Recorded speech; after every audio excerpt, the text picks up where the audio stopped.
So in addition to headers and footers, the other thing that we might want to tack on to this from a visual standpoint is our watermark. Watermark is typically something that tells people not to print or not to share a particular file. And so when I go to watermark up here at the top of the screen and I choose add, which again is right next to header and footer, I have the same possibility of saving whatever the watermark happens to be for future use. So I can go into my text area and say something like internal use only, or do not print, whatever you feel like doing. Typically, a watermark is not dead center and flat like this, but rather maybe cocked a little bit. So as you can see here, I can turn it with a rotation of 45 degrees.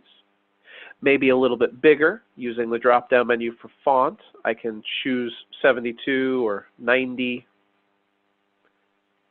I also do not like this idea that it would be completely covering up everything in my PDF. So I like to decrease the opacity to, 50 or 60% so that you can still see the fonts, so that you can still see the pictures. You could decide to have this appear behind your page additionally, but that would actually make it so that all of your text, all of your pictures did not have this text on top of it, but rather behind it, which means that the images that you have in your PDF would be perfectly clear at all times.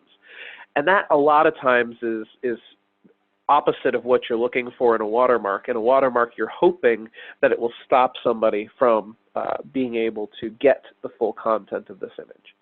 So I typically keep it on top of the page, but I decrease the opacity so I can still use the content that's inside there. The exact same settings for being able to save this or being able to apply it to multiple files, as we saw in the previous exercise with headers and footers, also applies here with our watermarks.